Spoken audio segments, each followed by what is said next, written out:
Well, hey everyone, it's Skip, and we're back with another speedrun. This time we're talking through Dead Cells. Now, the reason I wanted to make this is not to show off the best, absolutely, skills that you can have of running the game or anything else like that. What I wanted to showcase was, frankly, how this is a game that surprisingly has a speedrun that anyone can do. Now, you're not going to see me showing off the best movement tech or anything, but I'm going to show you that really anyone can pick up the game, play it a little bit, and really get to be able to beat the game in under 20 minutes, which is kind of crazy now. Not 5 BC, not all that, but really start with a fresh file, and let's go through and actually get to through the Hand of the King fight in under 20 minutes, which is actually really impressive in and of itself. Now, this is a legit speedrun category on speedrun.com. In fact, many people would say this is sort of kind of the best overall experience of doing a speedrun of this game, because you're starting with something completely fresh. You've got nothing unlocked. You're going through and trying to beat the game as quickly as you can, which is very different from, say, a 5 BC with everything unlocked, with specific settings, with certain starting items, which are some of the other categories as well. That's a whole different bag of worms as well. It requires you to know specific setups and have different things within your file. This is a run that literally anyone can do, where you just start the game and you get to the Hand of the King as quickly as possible. This is a run that you can do using any version of the game, that you can do with, what you've got sitting around right now. Nothing special needed. I am running on version 24 or version 2.4, however you want to actually go and talk about it, which is honestly, if you can down patch at all, which there are links to that in the description, I would recommend going to version 24 or version 2.4 and running off that one. There's some specific things with some skips that are made a little bit easier with this version of the game, which I'll get into in a little bit here. What you're going to see me doing is just going through the prisoner's quarters into Promenade, through the ramparts, the Black Bridge, Stilt Village, no particular order, all the way through the castle and to the Hand of the King. Nothing real fancy going on. Just trying to do it with this, finding as few enemies as possible, getting through it as quickly as possible, trying not to do that where I get stunned on the ground as quickly as possible. But in and of itself, it's really all there is to it. There's a few things you're specifically looking for, and as for, builds and scrolls, you really don't need to worry about scrolls from the perspective of trying to clear enemies out a little, because you're not really going to be fighting any enemies other than, say, just a couple of bosses. So really, which scrolls you take, which weapons you take, really is kind of just personal preference. I tend to usually go more for a brutality build because, frankly, that's going to be a little bit better, but you can make do with a survival build using the nutcrackers you see here. Now, if you pick up the nutcracker, you're really going to want to try and find some bear traps or wolf traps as soon as possible. That's how you get those crits on that. But if you can't, then picking up something like a balanced blade or twin blades, also a very solid option to go with. Of course, those if you're going to be more of a brutality build. I really wouldn't recommend going a tactics build. You neither get the survivability nor the actual quick kill potential using any of the initial starting tactics weapons. There is the whip. The whip tends to be just a little bit slow for speedrun, but you know what? Frankly, if you find a whip and you want to go tactics build, like I said, this is a run that anyone can do. You can do it however you like. To get to the game in 20 minutes, it's a very solid strategy to actually go through and do a tactics build, which is using the whip, if that's really what you want to do. Now, obviously, as you're seeing, I've not got perfect movement going on here, so that's one thing that I find when you're trying to pick up a game, when you're watching all the speedrunners. Let's say you're watching GDQ, or you're watching some other marathon, or you're just watching some world record runs. Those are absolutely crazy. They're perfect tech, perfect movement, never making any mistakes. I wanted to show you that, I'm making a ton of mistakes, and I'm still going to have, a decent time getting through this game in, like I said, under 20 minutes, which is the whole idea of what we're going with here. Now, I don't want to stay here. I'm going to get through the game. I've learned it enough to get through in 20 minutes. I'm going to certainly go and be getting better at this and spending more time doing that. But as a good starting point, again, there's nothing much I had to really do to know how to do this. One piece here, you are going to be picking up both of the timed doors, and you're going to be getting the assault shield, using the cells that you get from both time doors to then unlock the assault shield, which is going to be the key movement tech that we're going to be having throughout the rest of this game. So the fact that I'm forgetting to use it right there is a little bit of a noob issue, but you'll see it here as soon as we get into the ramparts exactly what I mean with the assault shield. Basically, and I believe it's called an assault dash. Now note, none of this movement tech, none of the tricks that you're seeing or anything I actually came up with. There's a huge speedrunning community not necessarily huge. There's a good speedrunning community that's come up with a lot of this tech, a lot of this movement, a lot of this routing, the things that you want to actually do to get through the game quickly, and they're the ones that have come up with all of this. I will have links to all of their guides, their tutorials, the speedrun.com page. I'd say if you want to get into it, definitely check that out. Also walks through how you can do the down patching, how you can actually go through and set this game up to be exactly, something that you can speedrun well, how to set up the timers. There's an auto splitter that you can see at the bottom, which is maintained as well by the community, which is actually maintained by R30hedron, one of my friends who actually runs stats. So, definitely check them out. All their guides and everything, they put a lot of time into it, a lot of effort into it, and it's made this game as fun as it is to speedrun. There also are some hints that you will specifically look through. Now, unfortunately in this run, I don't see the hint. I can't point it out. But within ramparts, there is this little kind of structure. It looks a little bit like a T sticking up. The only hint that we have for the routing of this level is that after you see that T, the exit to the next level is to the right of that. So if we don't see it, as I'm not seeing it here, just go as far to the right of the level as you can and hope it's at the end, which I think I actually lucked out. Yeah, we actually found the end right here. So doing a little down smash rolls, which I think didn't quite execute perfectly to try and not get stunned, but that's okay. Again, this is not about being perfect. But we're in just 5 minutes over to the Black Bridge with all that we need, which is just some nutcrackers and nutcracker and some wolf traps to actually go through and beat the game as fast as we can. Now, which mutations you take, totally up to you. It doesn't really matter. I would definitely say take YOLO. That's probably going to save you from, having a mistake happen and dying early. Everything else, there's not a lot of really good mutations that are opened up at the start of the game to really make it worth it. Now, the tech with the concierge, there is a little bit of tech that you want to consider. So if you've got wolf traps, definitely throw him in the wolf traps with a nutcracker, get behind him and wail on him. When he does his little yell, you want to bop him with your assault shield. Doing so will make it so that he kind of skips that red aura phase. So he does the yell, bop him with the shield, and he's not going to do that anymore. Get him back in the wolf traps. Try not to get hit. But, if you get hit, it's honestly no big deal. Get him into the wolf traps again. And then he does his yell, bop him with the shield. You can see that's kind of what you want to go after. Now, for whatever reason, didn't quite work. He still went into his red aura. Again, not that big of a deal. Because you do the best that you can, just try not to die and get through as fast as reasonably possible. Optimization of this run of this fight really does make, a significant amount of time that you no longer have to take on this run. But I'd say, especially as you're getting started, just trying to get through the game for the first time on your first couple runs, do as I do here, which is you're not too worried about it. Just stay a little safe, stay back, bop him when he does his yell, and just get through and get out and on to the next level as fast as you can. Nothing you need to pick up there from the concierge fight, so you can just continue on your way. In just over 6 minutes, we're past the first mini-boss here. Pick up the cells. I'm going to get an updated Ruby Amulet and just continue on our way. Give me 2 scrolls instead of 1. A little bit more safety there.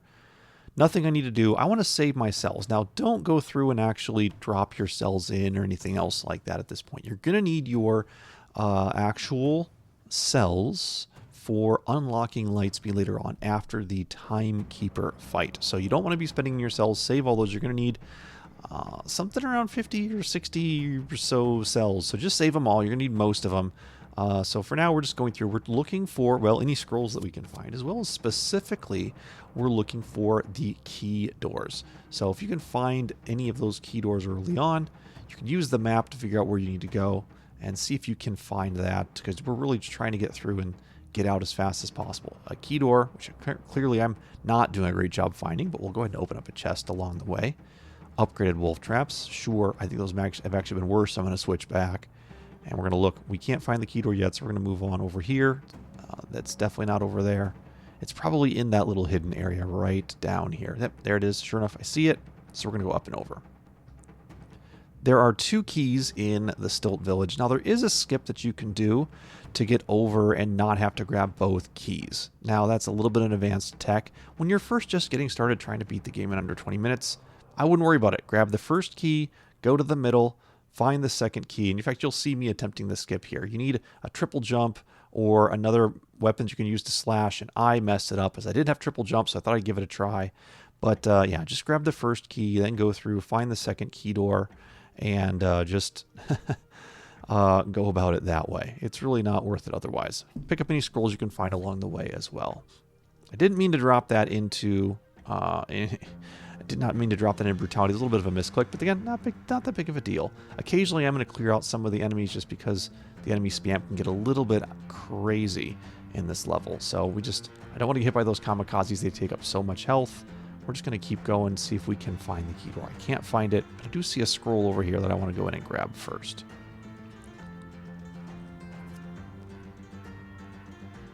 Now, a big part of doing the speedrun of this game is not freaking out, because you're going to take damage. It's really not that big of a deal if you do take damage. I'm not finding the key. I'm having real issue getting through and finding it. So I can say, you don't need to have perfect movement tech. You don't need to actually know exactly where you're going. You just need to go as fast as you can. Now, the assault shield dash is merely pushing the shield and roll one right after the other. Doing that will get you that assault shield dash. Anyone can do it. It's not pixel perfect, not anything like that. You got a lot of grace on that, so pretty easy trick to even pick up and do casually as well. There is a way that you can actually jump up to that little tombstone and with your head right click on it so that you can, and I messed up the dash. Oh boy. So that you can actually clip through and not to worry about that. But, don't worry so much about that. Again, this is not about perfect movement. You just get through, fight as few enemies as you can, get through to the clock tower, and live another day. So 9 minutes and 5 seconds. So we're still doing pretty good here. Now, one tech that you see there is when you start your down smash, if you roll as immediately after starting your down smash, or before you hit the ground, which you need to do it actually significantly faster than you think, then you actually can completely skip having that smash animation happen. You kind of roll right through it, so you kind of hit the ground running as opposed to the smash. Now, granted, you won't do damage to any enemies if you do this, but it will be significantly better because then you don't have to wait for it to actually finish with that smash animation, which is a little bit slow for the purpose of a speedrun. Now, a couple hints here as you're going through Clock Tower is the key itself will be behind a teleport entry room. So I'll show you what I mean when we get to it. What we're in right now is not an area where the key could possibly be. I'm just trying to find and kind of unlock the different vertical areas, grab a couple scrolls. It's possible that I'm even going to find the actual entrance to the clock room, which is probably what I'm going to find up here. But I can always teleport back down. But so until I find that, I'm going to keep going up, not worrying too much about the enemies following me. I'm going to be throwing some bombs occasionally just to try and clear out some of these guys following me. But again, it's not that big of a deal. You won't have too many enemies following you as long as you just kind of keep moving. So we're trying to see which way to go. And there is the clockmaker's key. So that at least I know is the exit. What we're specifically looking for is this, where we have to teleport our way in. There are two areas where you teleport your way in. One of them will have the key you're looking for, one of them will not. There's really no way of knowing which is which, but that is one of the entrances that you are going to want to find. There's actually a much better, more detailed guide on the speedrun.com page that shows you exactly sort of what each of the different entrance areas look like and what you want to specifically look for as you're going through each of them as for what's the exit and what's not. But it's not really anything where, again, you have to necessarily worry about it. I'd say just, see what you can find, see what you're able to do by just wandering around. If it takes you a little bit of extra time of clearing out the entire level, well, so be it. Then that's more time save you can have next time you actually run through the game. All right, here's the other one. I'm fairly certain I'm going to find the key up this direction. Again, I don't really know, but this should be the key up this direction now.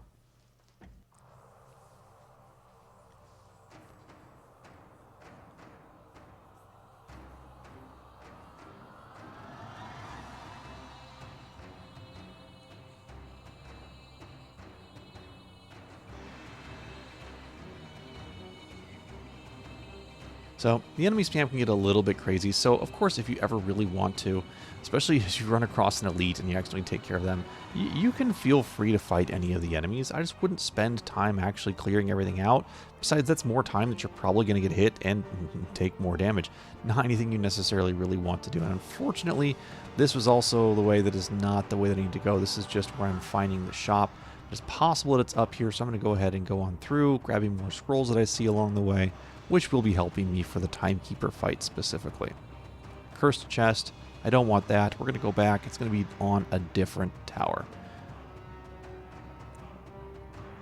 Unfortunately, if you're running on version 2.4 as opposed to running on an older version, each of the little teleporters will unlock as you walk past the area as opposed to having to walk over to the teleporter. It's a really nice quality of life improvement that the developers made for the game for us, so that it makes actually finding your way through the clock tower a little bit easier, especially if you ever do having to backtrack, which frequently I find myself definitely having to backtrack, so that makes it a lot nicer for us.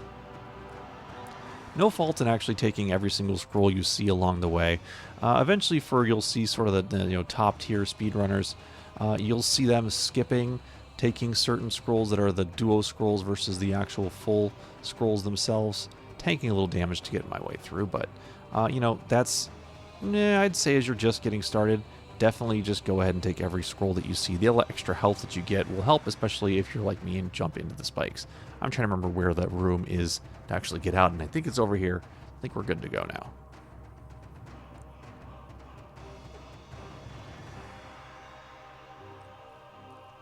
A little bit loose with the damage, but damage is a resource, especially on no boss cells. You're going to be able to heal that back up. Because again, all the times you probably watch people playing this, and they're playing on, say, something like they're playing on 5 BC, or even heck 3 or 3 or 4 BC, and they don't have any healing. They're worried about not getting hit by any enemy. Well, that's not something you have to worry about in a fresh file speedrun. You're playing on 0 boss cells. The health that you have is a resource.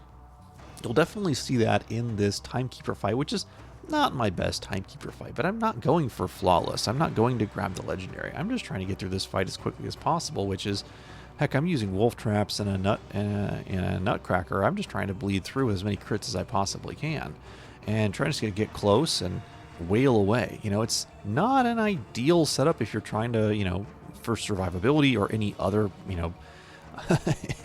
any other fight that you may be doing in your casual playthrough. This is just how to melt through as quickly as possible. I'm not worried about health. I'm not worried about any of that. Now, if I remember correctly, I do actually get pretty low. So I'm taking a few hits here. In fact, I'm going to face tank a couple of hits specifically here that I really didn't want to. I really wanted to shield those, but you know what? It happens.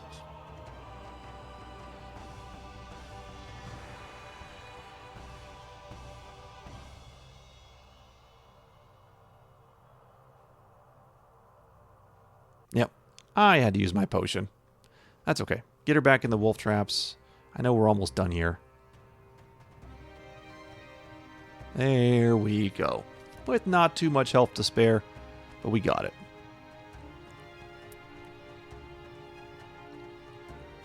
Now be sure you pick up light speed. Definitely need that. Don't need anything else. You can just get out after you pick that up. We're going to be moving on to the castle here. But first, we're going to pick up light speed. Now let's talk a little bit about light speed. So if you played the game, you've seen Hyde Peak Castle. There's a little bit of routing that you can take advantage of, which I wouldn't worry so much about the routing. 75 cells, that's right. I wouldn't worry so much about the routing for what you want to specifically have for the castle. Just try to get through the castle as best as possible. You only need 2 of the keys.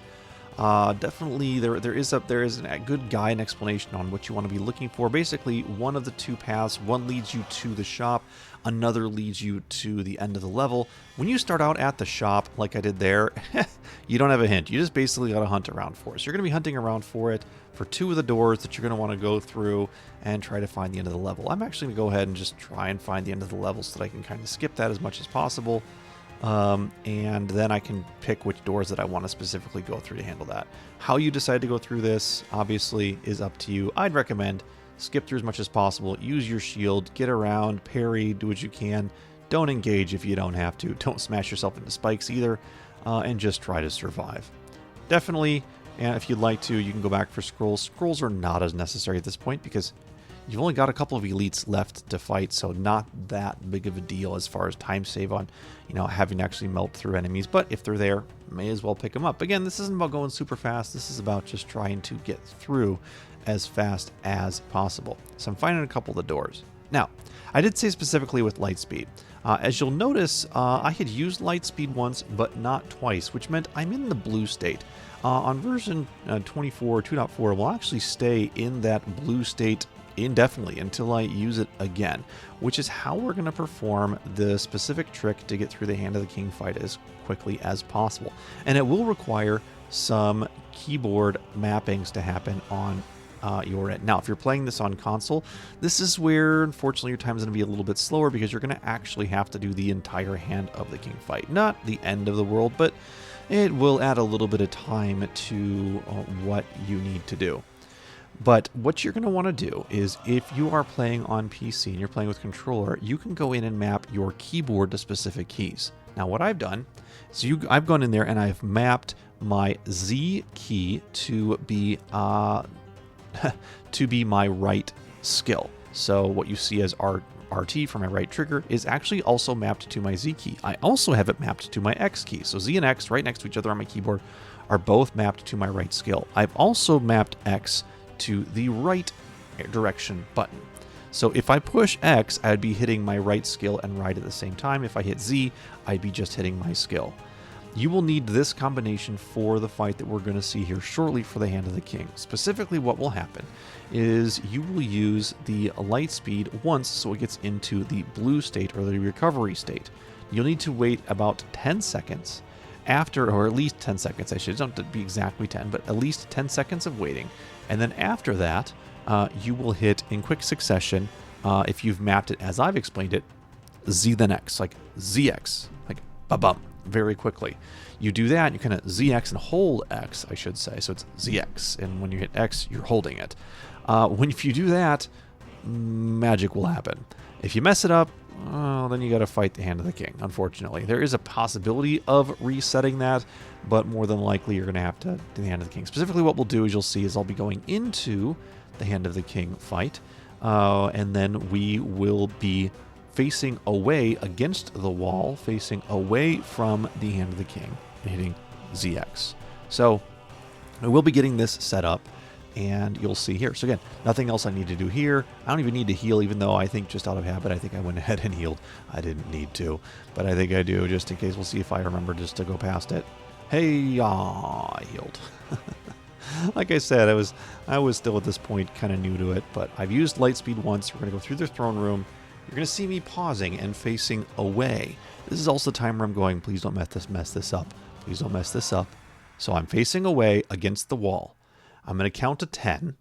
Okay, as you can see, now that Lightspeed is in the blue state, and then I hit ZX, you can see I zipped right past. You walk back to the king and hit your activate button, and there you go. Now, the only thing that's left to do is now to break out, go into the fountain, and win. So there you go. That's beating Dead Cells in under 20 minutes. Again, lots of resources in the community. This is a fun game to play. It requires knowledge of the game, but just, you're not doing 5 bosses, so you're not doing the hardest difficulty, but it's still a fun speedrun. There's still a lot of RNG. It's a lot about routing. It is something that as you get better at the game, it does give you more skill in actually going through and beating this run, but it's absolutely not required. Anyone can really do this who's played the game a little bit. And there you go, 18:22 was my time on this one. Currently, that puts me in solid, I believe, last place on the leaderboard. Not by too much, but it's, you got to start somewhere, and that's where I encourage you to be as well. I'd love to see you go in. If you're watching this video, check out the links, check out the game, record it, download the auto splitter, and record yourself and see if you can get a better time. I'd love to see more and more people actually on the leaderboard. That's going to do it for me today. Thanks everyone for watching. I really appreciate you being here, and I'm going to be doing more of these speedruns on Twitch, so check me out there, twitch.tv/skipmclazy. You can find me there. Check out the Discord if you are wanting to join in speedrunning as well, and hopefully we'll see you in one of the 2 places. All right. Take care, everyone. Bye now.